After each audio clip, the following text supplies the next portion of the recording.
kulanti wacan u wanaagsan saaxiibayaal idil ahaantiinba meel wadaafaha caalamka ka joogtaan kusoo dhowaada wararka duhurnimo ee dhasheeg media. qodobada aad warka iyaga ku maqli doontaanna waxaa ka mid ah somalilan oo rabta inay shidaalkeeda soo saarto si la mid ah soomaaliya. dhoolatiskii qarniga ah oo muqdisho maanta lagu qabtay wafuudii iiraan iyo maraykanka ku kala matalaysa shirka oo natiijo la-aan dalalkooda u kala duulay. aan ku bilaabay somalilan ayaa rabta in shidaalkeeda ay soo saarto si la mid ah soomaaliya. inkasta oo in ka badan 10 sano laga joogo xilliga ay somalilan si rasmi ah u shaacisay inay dunida u furtay albaabada maalgashiga shidaalka, haddana geedigii shidaal soo saarista wuxuu muuqdaa mid ku xayiran weji aan dhammaad lahayn oo sahamin iyo ballanqaadyo uun ku eg. laga soo bilaabo sanadkii 2012 markii maamulihii General Energy Tony Hardward uu caga dhigay magaalada Hargeysa isagoo xambaarsan rajo weyn, Somalilan waxay dhex mushaaxaysay ballanqaadyo sanadba sanadka ka dambeeya loo riixayo. waxaa xusid mudan in sanadkii 2014 uu ahaa xilligii loo asteeyey in ceelkii ugu horreeyey la qodo, balse 12 sano kadib taariikhdaas waxay noqotay mid xusuus uun ku dhex leh kaydka wasaaradda tamarta. xitaa sanadkii 2023 markii si weyn loo buunbuuniyey daahfurka ceelka toosan hal ee gobolka togdheer, shaqadii laga filayey goobtaas weli ma muuqato, taas oo muujinaysa in caqabaddu ay tahay mid ka qoto dheer isbeddelka maamulada iyo xukuumadaha kala duwan. haddii aan u kuurgalno sababaha keeni kara jiitankan dheer, waxaa jira dhowr qodob oo sharci iyo kuwo farsamo oo maangal ah oo hortaagan howshan. marka hore, shirkadaha shidaalka ee caalamiga ah waxay la kulmaan caqabado xagga caymiska iyo damaanad qaadka maalgashiga ah marka ay ka shaqaynayaan dhul aan helin aqoonsi caalami ah oo buuxa. tani waxay keentaa in shirkaduhu ay si gaabis ah u shaqeeyaan iyagoo sugaya xasilooni sharci oo damaanad u ah balaayiin dollar oo ay ku bixinayaan qodista. marka labaad, khubaro badan ayaa aaminsan inay jirto istiraatiijiyad ay shirkaduhu u adeegsadaan kaydinta kheyraadka land banking, iyagoo rukhsadda u haysta goobo badan balse u dhiganaya Somalilan kayd mustaqbal si ay u kordhiyaan qiimaha shirkadooda, iyagoo degdeg u soo saarin ilaa qiimaha shidaalka dunida uu gaadho heer ay macaash weyn ka helayaan. sidoo kale, xasaasiyadaha bulsho iyo muranada lahaanshaha dhulka ee ka jira deegaanada shidaalka laga helay ayaa iyaguna ah caqabad amni oo shirkadaha ku dhalisay taxadar xad dhaaf ah. hadda oo shirkadda General Energy ay dib u riixday muddada soo saarista shidaalka oo ay gaarsiisay sanadda 2027, waxaa soo baxaya su'aalo cusub oo ku saabsan sida loo fulin karo ballanqaadyada cusub ee maamulka madaxweyne Ciro. inkasta oo madaxweynuhu uu fagaarayaasha ka sheegay in shidaalku uu soo saarayo, haddana ma jiro qorshe farsamo oo faahfaahsan oo dadka lala wadaagay, taas oo muujinaysa in weli loo baahan yahay dhiirigelin sharci oo cusub ama cadaadis lagu saaro shirkadaha haysta rukhsadda inay fuliyaan ballanqaadyadooda. haddii aan heshiisyada muddada dheer u xidhan shirkadaha aan waxba qodin dib loogu noqon sanadka 2027, wuxuu noqon karaa mid la mid ah sanadihii hore ee ballanqaadyadu fashilmeen. dhoolatuskii qarniga ayaa maanta lagu qabtay magaalada muqdisho. magaalada muqdisho ee caasimadda dalka waxay maanta martigelisay dhacdo taariikhi ah oo dib u xusuusisay shacabka Soomaaliyeed xilliyadii uu dalku lahaa xuduudda looga cabsado qaaradda Afrika.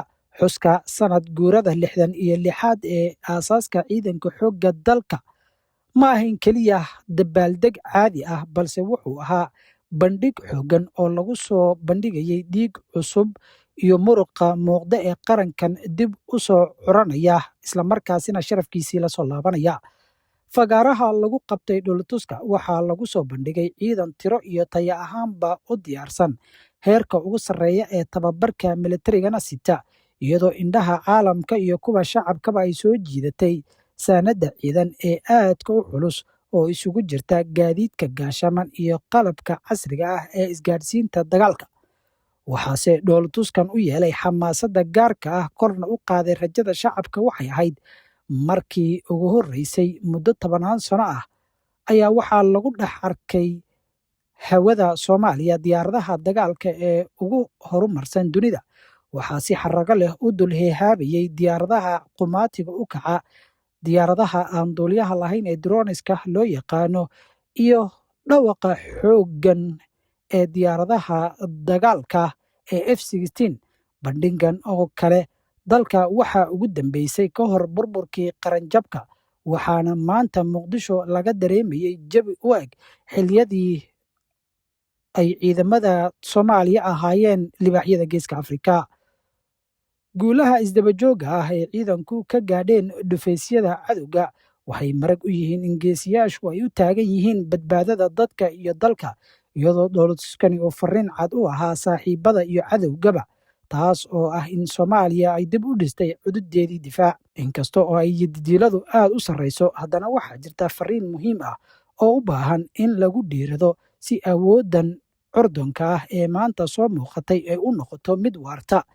Waxaa daruuri ah in ciidanka laga fogeeyo gebi ahaanba loolanka iyo danaha siyaasadeed. Ciidanka xoogga dalku waa inay ahaadaan kuwo ka sarreeya kala aragtiduwanaanshaha ayay qabaan dadka arrimahan ku fogaan, waana inay u adeegaan oo keliya calanka iyo qarannimada.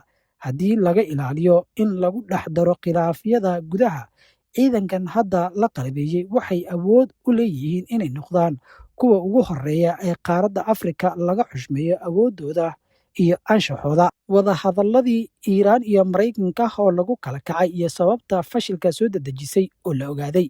Fashilka wadahadallada Islaamabad ee u dhexeeyay Maraykanka iyo Iiraan wuxuu dhabarjab weyn ku yahay istiraatiijiyadda dibadda ee maamulka Trump, isagoo daaha ka rogay baylahda siyaasadeed ee Washington ay ka dhex dhaxashay colaadaha raagay ee Bariga Dhexe. Shirkan oo ku bilaabmay jawi ay hadhaysay rajo xumo iyo kala fogaansho weyn oo dhanka aragtida ah, wuxuu markii dambe isku beddelay fagaare lagu soo bandhigay go'aan qaadashada cakiran ee Maraykanka.